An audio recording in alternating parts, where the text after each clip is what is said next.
All right. Yeah. So it's my fifth one. Fifth one. I'm still here. Yeah. I feel like it's kind of deeper topics, deeper month, deeper energies, deeper topics, deeper shit, deeper stuff. I feel like I use the word shit far too much.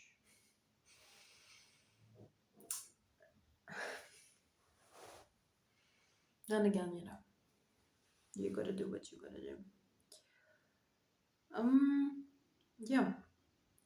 So there was the same topic formulated in two different ways, and one of them was um, sitting in the discomfort instead of avoiding it, and another one was looking for fear and pain instead of fleeing them, which is kind of the same thing. In the end, I think I will name it something like tolerance for pain and not fleeing the discomfort when it comes. I feel like actually this thing, sitting with the discomfort, sitting where you're uncomfortable, sitting where you are kind of strained, kind of like not in your comfort zone, is very important, especially if you want to grow, especially if you want to grow creatively. And I feel like at least one person whom I know in life would say, "Can you tell me something I don't know, something not that evident?" But sitting in discomfort is a lot of things. For writers specifically, I feel like sitting in the discomfort is second nature sometimes because it becomes second nature. Because sitting in the discomfort is writer's block, for example. Well, I don't really like that term. I don't think I've ever resonated too much with that term. But sitting with discomfort is where when you haven't can haven't come back to the manuscript for a while and you're sitting and not really feeling it and not really you're not really connecting with the material in a way where you can kind of pick up the sentence and go off with that, where you can directly start writing from the place you stopped last time, like Hemingway, who was stopping the writing when he knew what comes next and was coming back to the writing the next day because he already knew what comes next, and then the next day and then the next day and then the next day. So that's what I'm talking about. Also kind of feel like my voice became a bit more deep and more resonant. I'm not sure if it's a good or a bad thing, but yeah, it kind of became a bit deeper. I feel less of a whiny one. Um, Sitting in the discomfort is when you just simply cannot write a single sentence for whatever reason. Perhaps you've abandoned the work for too long. Perhaps you are just blocked by the anxiety in your head. This voice that whispers, "You can't do that. You can't do that." I'm laughing, but it's not really that funny. Perhaps you are comparing yourself, unsure of yourself. Sitting in the discomfort is simply not opening TikTok or Instagram or Reddit or any other social network you're on, YouTube. Sitting in the discomfort is when what, you know that you have to write something difficult, like a difficult scene or difficult dialogue or difficult mentally, difficult emotionally, just difficult because you have a few characters gathered around. So zone of discomfort is also when you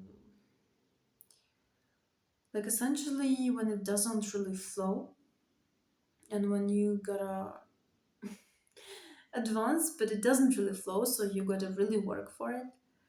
You gotta really work on each sentence and you gotta really make an effort with it. When it's flowing you're also making an effort because you're also working as a translator of the stuff that comes to you and you write it, comes to you and you write it.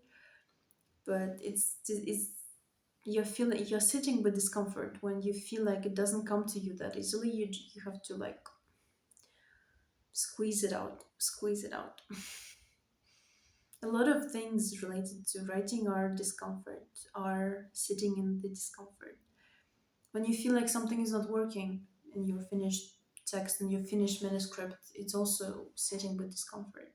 When you feel like you don't know how to fix it, it's also sitting with discomfort. When you feel like the ideas in your head don't really make sense or don't really come to a coherent storyline, and when you, for example, like with one of my manuscripts, I felt like there were things I didn't know how to fix or I didn't know how to fill them in. But before I wrote the previous parts, I couldn't get to those parts. And sometimes you just don't know how to fix it before you fix a few other things first. I feel like sitting with discomfort is very, very, very common.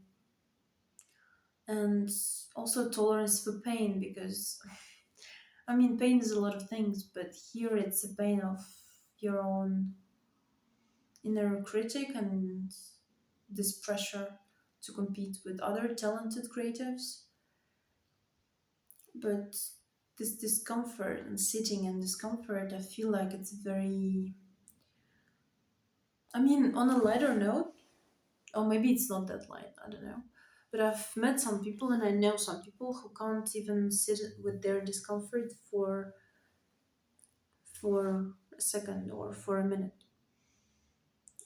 I feel like you know what I'm talking about if you've ever like been in therapy or if someone ever has triggered you or asked you an uncomfortable question and you are so uncomfortable, or if you were ever in an uncomfortable situation and wanted to kind of went into kind of fight or flight mode where you wanted to flee, you just wanted to get out from the discomfort. And many decisions I feel like in life are based often, people often base them to get out of the discomfort, to get out of sitting in discomfort. They can't even tolerate 5 seconds of sitting in this discomfort, you know. Um,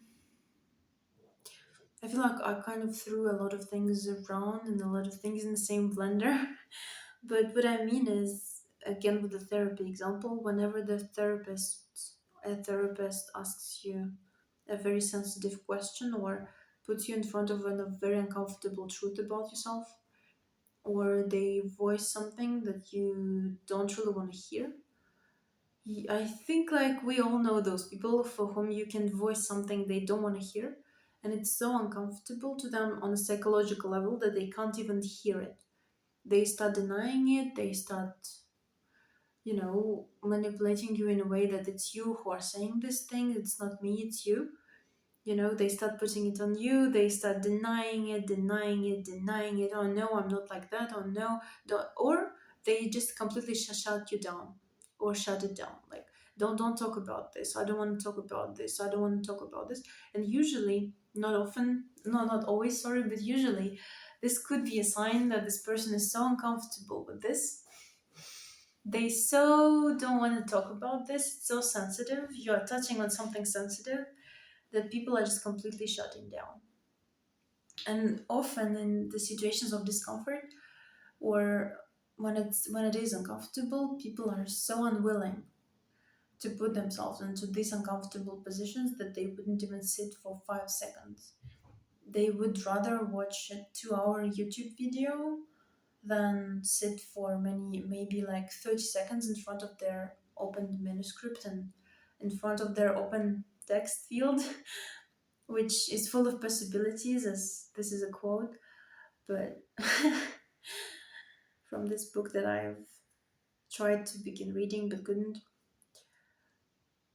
What I mean is, again, I'm stringing a few concepts together here, but what I mean is, people would rather, I don't know, swim with crocodiles or watch 2 hour YouTube video or do a 6 hour like something on the like play an online game for 6 hours or play on their phone for 3 hours every evening or like watch cooking videos or like distract themselves or do whatever, instead of just 30 seconds or 1 minute or 15 minutes of discomfort. People do crazy things to avoid uncomfortable situations and uncomfortable conversations and uncomfortable confrontations. People do crazy stuff to not talk about the stuff they don't want to talk about. And people do crazy things instead of just putting themselves in this discomfort for a while. And I feel like there should be a tolerance for discomfort and for pain, and for not pain, physical pain, but a tolerance for this kind of situations where you wanna explore something you've never explored before, when you want to do new things, when you want to show yourself to other people, when you want to show your writing to other people, when you want to just simply advance into the unknown. I feel like this tolerance to pain and discomfort is important, and this tolerance for being uncomfortable. And I'm not saying it's easy, it's not easy. It's not easy to read the comments about yourself. It's not easy to sit there and not know what to write next. It's not easy when people criticize you. It's not easy when you're kind of in the zone where you're like, I don't know what to do. I don't know what to write. I don't know where to go. And I do feel like a lot of people close themselves in their own zones of comfort, and they simply cannot tolerate things for more than 5 seconds. And sometimes I feel in life you should tolerate things to grow. Not all things. I'm not saying that you should be tolerating everything and anything and put yourself in the situations of discomfort and pain for anything and everything. But I often feel and I often see people who just stop tolerating this, stop tolerating this, stop tolerating this and this and this. And it's good on one side to stop tolerating stuff that doesn't really work for you. But on another level, there is a certain area where if you want to grow, you want to tolerate the growing pains. If you want to expand, you want to tolerate things. If you want to write something new or do something new, you're going to tolerate this mentally and emotionally and spiritually and physically. You have to tolerate discomfort. And this is actually also what I'm doing right now. I'm tolerating the discomfort of being alone in, the writer's bedroom or whatever, and talking to the camera and, like, and showing my face and everything. But I feel like I've tolerated actually a lot of this sort of discomfort recently, and it's kind of catching up on my body and on my brain and on my system. And sometimes it's hard. Like, that's quite a lot. And I feel like I sometimes would be better off being a person who dismisses any sort of discomfort, who's like, I'm not going to do that. This is too uncomfortable. This is too uncomfortable. This is too uncomfortable. And I feel like I was that person for a long time, and I still am in some places in life where I flee uncomfortable things, uncomfortable situations, or uncomfortable positions, or uncomfortable conversations, or uncomfortable confrontations, or uncomfortable anything. I don't shut people down, I don't manipulate, I try to be a good person, but I do feel like tolerating this is one of the hardest things. Because every single person has those things which make them uncomfortable, which make them not want to sustain it, and they can't stand it. And sometimes I feel like you should. Sometimes I feel like you should. You should train that muscle, train that thing, and sustain it. Train to sustain it. Because a magic thing also happens when you sustain this feeling where you don't know what to write, you don't know where to go, you don't know what to come up with, you are out of ideas, you are out of stuff. If you just sustain it for long enough, things will start coming. If you just sustain the discomfort for long enough, then you start moving forward. And sometimes you start moving forward with the speed that you could never have imagined. Sometimes you start moving forward like you're on a plane. You're honestly rushing forward, just simply because you tolerated the discomfort. And I feel like also that was what happens with viral videos and things, where people just simply tolerated the discomfort of being seen, or tolerated the discomfort of doing those uncomfortable dances or whatever, and they got propelled forward eventually, because tolerating the discomfort is growing. Tolerating the discomfort is growing, and tolerating pain, but it depends what sort of pain. But having a threshold which is high for a certain amount of discomfort is very needed.